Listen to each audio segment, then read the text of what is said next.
আমার নাম হচ্ছে মাঝার, স্টার নিউজে কাজ করি। আপনারা বলছিলেন যে আপনাদের 11 দলীয় জোট, আমরা গত বছর থেকে দেখছিলাম আপনার 11 দলীয় জোট। আজকে আপনারা যারা বসে আছেন এই আসলে একটা পার্টি নেই, যেহেতু আপনারা বলছেন 11 দলীয় জোট, এই পার্টি না আসার কারণ কি, এর মাধ্যমে আপনাদের জোটে ভাই বোনের আবাস কিনা। আরেকটা বিষয় হচ্ছে আপনারা বলছেন ওয়ান বক্স পলিসি,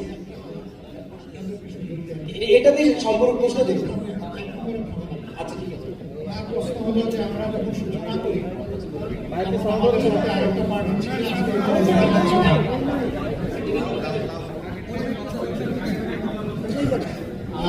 আরেকটা পার্টি আমাদের সাথে সূচনায় ছিল, এখানে দেখা যাচ্ছে না তারা এটা জোটে ভাঙনের কোনো ব্যাপার কিনা।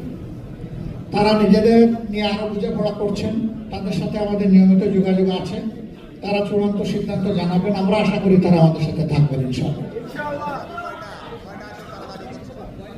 আপনারা বলছেন যে ওয়ান বক্স পলিসি, আসলে যেহেতু আপনাদের একটা অন্যতম এতদিন ধরে যে জোটটাকে নিয়ে আপনারা আগাচ্ছিলেন আর কি, সেই জোটটা 10 দল থেকে 11 দলে, এবং মোটামুটি ভাবে যারা এই ঐক্যের ব্যাপারে শুরু থেকে আপনাদের সাথে একদমই, আপনি এটা রিপিট করবেন না, আপনি কি বলতে চান সেটা বলেন।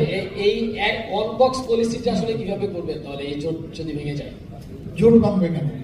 জোট তো ভাঙবে না, জোট তো আছে। সেই জোটে হয়তো বা ধরেন কোনো একটা পার্টিকুলার দল তাদের যে কোনো কারণেই হোক তারা একমত হইল না, এর মানে তো জোট ভাঙবে না। এটা আরেকটা জিনিস আমরা ক্লিয়ার করি, আমরা কিন্তু কখনো জোট বলি নাই।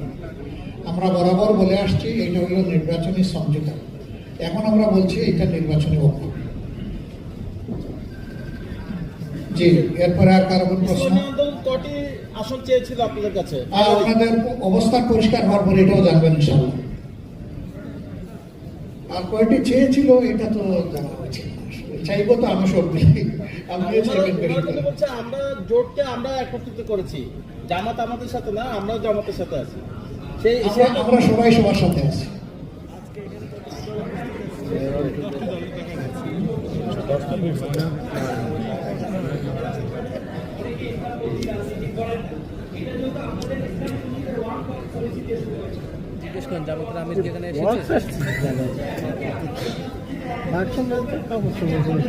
দেখেন, আপনার কথা সঠিক না পুরাপুরি। আমরা শুরুতেই কিন্তু সব ধরনের দল নিয়েছিলাম। জাকপা ইসলামী দল না তো, বিডিপি ইসলামী দল না তো, তারা তো শুরু থেকেই ছিলেন। আমরা মূল থেকে যেভাবে ছিলাম, জাস্ট এটার এক্সটেনশন হয়েছে, এর বেশি কিছু হয়নি।